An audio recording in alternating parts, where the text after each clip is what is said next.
Be the Talk, episode 346, featuring Ryan Foland.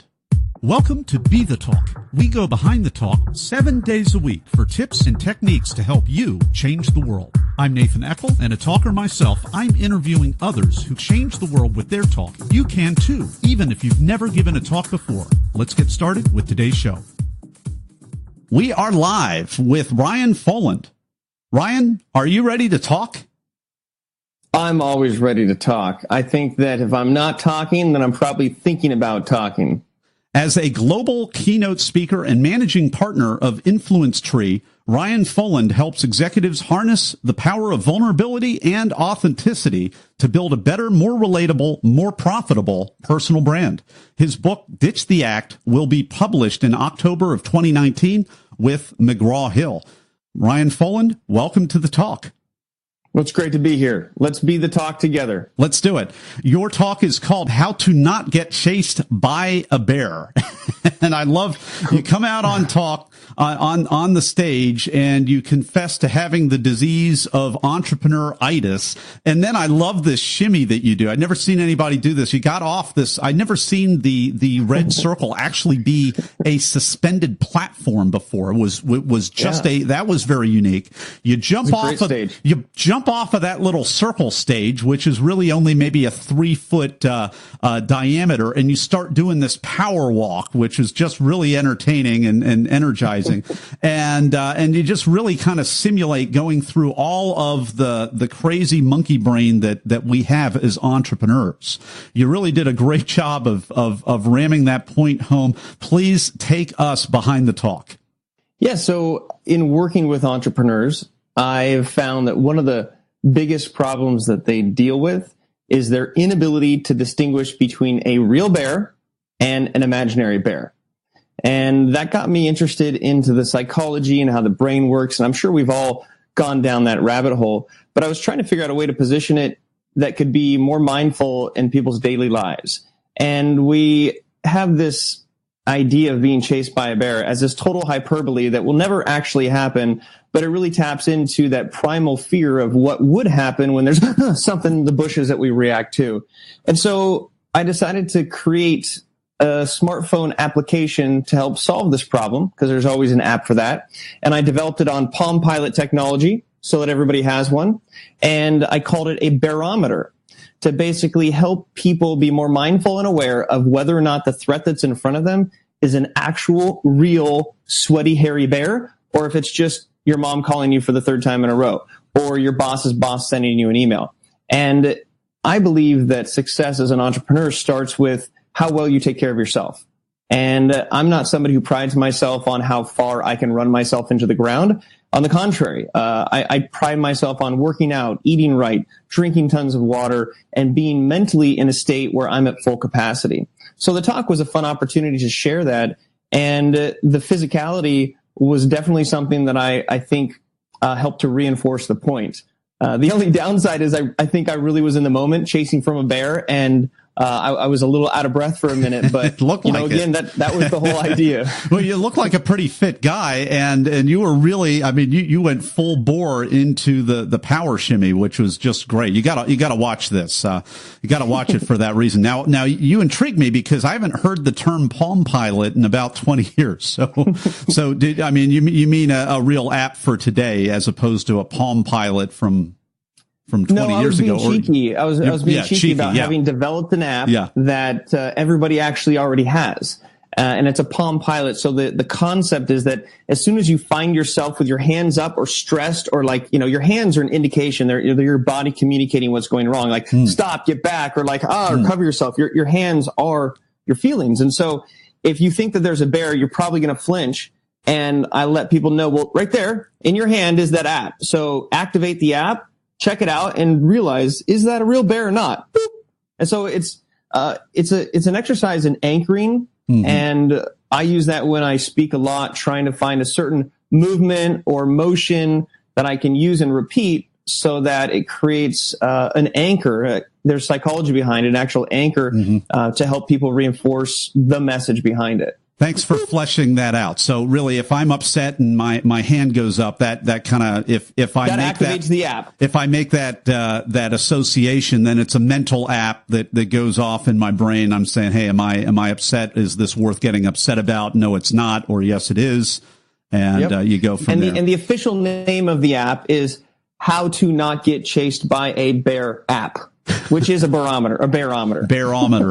A barometer yes. Of how dangerous we're situation we're in, or not so much in. So, oh my gosh. So, Ryan, give me, if you don't mind, give me kind of a case study of this with some clients that you work with, some of these ideas that you're able to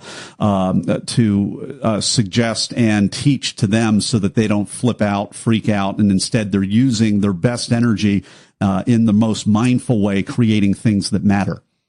Yeah, I think the real application that has the highest value for your listeners is how it incorporates with work-life balance.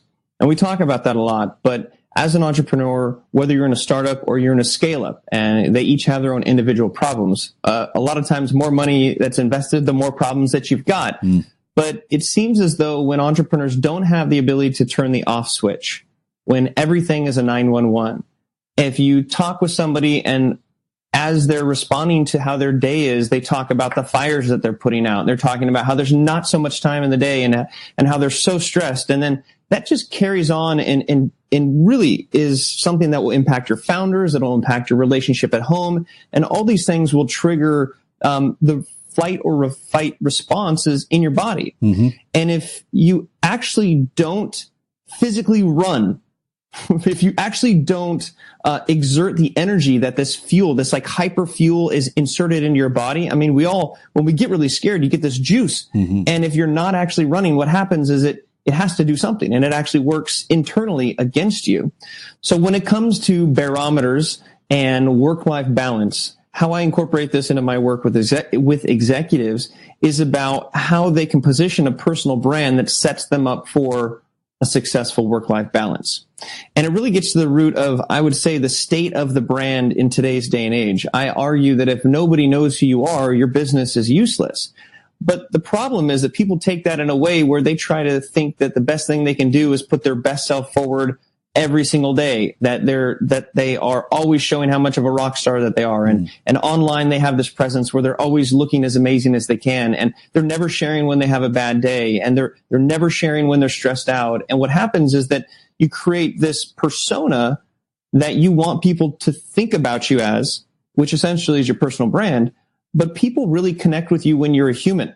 If you look at most executive biographies, it is, I'm a badass, this is what I did, here's my accolade. And that doesn't really resonate with people. And so if you're setting yourself up in your brand or as an entrepreneur as like, I am on the go all the time, there's no time that I'm stopping, I'm go. If that's how you position your brand, then people will associate that with you as your brand. You're going to have less connection. People aren't going to feel that it's as authentic as it could be. And so by understanding that there are real bears, there are invisible bears, and incorporating being a human into your brand and sharing the good, the bad, and the ugly, that's really where you get connection, because people are sick of corporate messages and corporations are hiring people to be their spokespeople. Mm-hmm. But the real spokespeople are in the executive suite. They're just not putting themselves out there on new forms of media. So I think that individuals who are trying to build content and thought leadership look at the writing process as a bear. And it's those stopgaps that will stop them from actually doing it. So understanding and breaking things down, building a personal brand is a bear, but it's not a real bear. It's an invisible bear. So if you have a plan and a strategy and the right people around you and you're taking the steps and you're allocating the time, all these things come together so that you can have that work-life balance and actually enjoy life as you're crushing it. Yeah, well, and a lot to unpack right there. I really appreciate this whole. I think the more whistleblower type people, not labeling you a whistleblower, but it's almost like the emperor has no clothes. It's like if you're, you got your Instagram or you got your Facebook or whatever, and I may be guilty of this one day a week by stacking, 10 to 15 interviews together in a row and then being able to, rest for the rest of the week from doing that. But if you're doing that every single day, it's unhuman. That's batching. That's batching. And that's a way how you can identify and I know so many people that want to start a podcast, that they want to do what you're doing, but they don't have the time for it. So there's always time. You just have to make the time. Yeah. And that's where it comes down to your priorities, how you want to be positioned, how you want to connect with people. Because there are a lot of people out there with entrepreneuritis, and there is a cure. Yeah. And no one's superhuman. So if you're watching this, I'm not superhuman.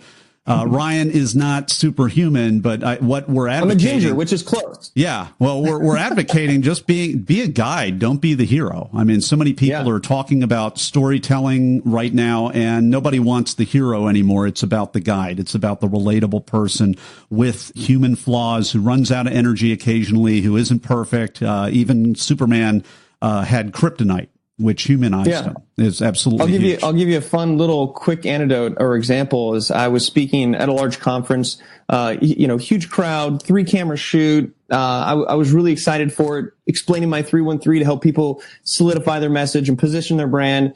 And I'm in the green room, and I literally have this huge crowning pimple on the middle of my forehead, like if I got hit with an arrow, like right there. And I was literally like, no, this is like, what am I supposed to do? And it made me feel uncomfortable. I didn't want to share it with anybody. I knew it made me human. Therefore, I tweeted it. And I'm pretty sure the internet almost broke at that moment, because I had Team Pop It, I had Team Leave It Alone, I had all these gifts. Everybody was coming together. It was like this huge community all came together being like, it's okay. And it was just like, who is a keynote speaker about to go on stage basically confessing that they have a pimple and they're stressed about it? Like a real person does. I love that, because that reminds... That reminds me of, when a corporate entity or a governmental entity does that version, that's when you get, Bodie McBoatface. I don't know if you remember that meme or not, but, the government had asked, hey, what should we name this new aircraft carrier? And whatever gets the most votes win. And Bodie McBoatface, won. So you gotta be careful about that. But if you have people that on Twitter that mostly love you, you're going to get all kinds of great ideas and a lot of fun drama. So congratulations to you, Ryan, for harnessing all of that. We have been enjoying this talk with Ryan Foland. His talk is called How to Not Get Chased by a Bear. We're going to talk about you and your talk here in just a moment in the Blitz Round. Hey, Talk Universe. I hope you've been enjoying today's episode with today's guest. But you know what? Many people want more than that. Many people that listen to Be the Talk actually want to give a talk. And if that's you, you're not alone. Listen to the rest of this podcast. At the end, I'll have a free resource for you just for listening. And it's time for the Blitz Round with Ryan Foland. I'm going to ask Ryan a series of either-or questions related to the preparation and performance of his talk so that we can all learn for our next talk. Ryan, are you ready? I'm ready. Set, hut, hut, hike. Hut, hut, hike. Okay. Were you invited or did you apply? So this talk, the How to Not Get Chased by a Bear, it was my first talk. I've given 3 others since, so I've given a total of 4. And this particular talk, I think it was my 13th application. And I was definitely had in my sight getting on the red carpet. And I have no shame in admitting that for a period of a couple of years, I was applying as much as I could over and over and over and over. And I finally got in. And I help people get onto the stage, and you really have 2 paths, right? You either apply or you get invited. And a lot of that has to do with your personal brand and your reputation and how you put yourself out there into the world. So this was a brand builder for me. And then that helped to be able to be invited thereafter. But this one was the 13th attempt at a full submission to get on stage. I love that, because I think it took me 13 applications myself. And I had volunteered extensively at a different organization. I made a point, I want to make sure that I have the goods without drawing on any other coattails. So I applied somewhere they didn't know me. And it took about 13 times for me as well. So it does my heart good to hear that. Ryan, are you a memorizer, improviser, or a blender? I believe that it would be towards the blender side. I think that you have to memorize you have to not memorize, but you have to memorize and improvise. You have to have a foundation. You have to have a base of what you're doing, especially in a structured talk. Because if I just let loose, I'll just talk way too long. So it's about memorizing it to a certain point where you don't have to have it memorized, and there's a fluidity that comes with it. And if you look at the script and then what actually happened, the elements are there, but there's a nice fluidity of how it works. Ryan, are you and you've done this 4 times, so are you an opener, are you a closer, or have you been in between, or all 3 at this point? They've primarily been in the middle. Okay. I've been set up on 2 of them to be at the end before the break to sort of leave it on a high note. Mm-hmm. My talks typically are pretty energetic, and sometimes talks can be a bit, they can make you think and get you inspired, but also like suck the life out of you. So I try to bring the energy so that I leave the energy. And that's why you always get put before the break as a result, which is a good strategic ordering decision for sure. What was the most unexpected, strange, or just plain weird thing that happened to you in any of these during or before you went out to speak? Well, there's quite a few. Each one has its own unique. But since we're kind of focused on the bear talk, when I did the run through, or sort of the walkthrough with the lighting and everything, and I went through my talk, and if you see the talk, I literally end up very much off the stage, all over the place. And they were like, stop. You can't do that. You can't do that. I can do that. You have to be on the carpet. You got to stay on the carpet. Exactly. And I said, no, that's not going to happen. So there's no crying in baseball, Ryan. You can't get off the carpet. I wasn't being a diva, but I was literally like, this is what's happening. So if you don't want to film it, then I'm just going to run off camera. And so then they ended up accommodating it. And I love this because when you watch Ryan's talk, it really is maybe a 3-foot diameter. So that would have looked even more ridiculous. I mean, it was purposely ridiculous looking, which is very comedic and stuff, but it would have looked like it would have looked kind of pathetic, ridiculous if he was just kind of making himself dizzy, and we all be like, why are you just pivoting in a circle? So you really had to do that. Yeah. And at the very end, when I sort of end up with my power walking off, I just decided in the moment that I was going to walk off the stage completely, which wasn't the plan, and then came up through the entrance and came back to it. And I was like, there I am. Yeah. So there was definitely a bit of doing what I felt was right at the moment without worrying too much about what they thought. Well, and there's Talk Universe. There's a fine balance between just kind of going with the flow and just, the organizer and the coach and the team just wants me to do this, so I'll do this, even though I kind of feel like maybe I shouldn't. And there's a place where you want to pick your battles, and that's a battle you want to pick. Because if something is not necessarily choreography for your talk, but you'll know when something really needs to happen and to push back just a little bit. And then at the other hand, you don't want to be a diva and asking for all kinds of favors and holding things up and making it difficult for all the other speakers either. So that was your one battle to fight. It wasn't even much of a battle. You just did it. They were able to zoom out the cameras because they have real cameras, break the sacred rule about the carpet, and you did it. So congratulations. We've been enjoying this talk with Ryan Foland. His talk is called How to Not Get Chased by a Bear. If you want to watch that talk, you can type it into YouTube, or you can go to our show notes page at BeTheTalk.com. We will have a link to it, as well as we're going to have a link to RyanFoland.com. Foland is spelled Foland, RyanFoland.com, and you'll be able to connect with Ryan on his website that way. And we're going to be back with Ryan Foland for the final word of advice. Hey, Talk Universe, I hope you enjoyed today's episode. And if you want to give the talk to change the world, but you don't know how or even where to start, no problem at all. Go to BeTheTalk.com/get accepted for my new 5-day email course that'll show you how. Absolutely free. Just go to BeTheTalk.com/get accepted. And we're back with the final word of advice from Ryan Foland. What is it? It is tape your countryman microphone to your face. If you've never used a countryman mic, and I've used them a number of times, typically the person who helps to put it on, and the countryman mic is the is over that the the ear little mic. the little skinny thing that you bend and it's over the ear? Okay, countryman so it's called mic. A countryman. Okay. It's called a countryman. And the person who put it on in my fourth TEDx talk taped it to the back of my neck, and I was just really pumped up for the moment, and I forgot to ask for an additional piece of tape on the side of the cheek, which is best practice. So in this talk, it's around the power of pausing in between talking, and I talk about the difference between a pause and a pounce. Meow. And I literally did this huge jump on stage, talk about jumping out of nowhere, kind of took everybody by surprise. And in the middle of that pounce, my journeyman or my countryman just decided to fly off.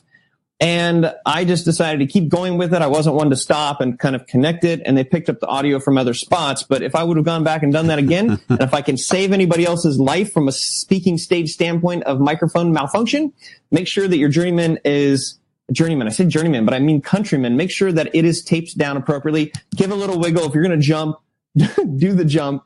Otherwise, you'll lose your mic. Great advice that we've never had before from Ryan Foland. Thank you so much for coming on the talk today and sharing your wisdom with Talk Universe. Been my pleasure. Thanks for listening to Be the Talk. For tips and resources to help you change the world, go to BeTheTalk.com. See you tomorrow.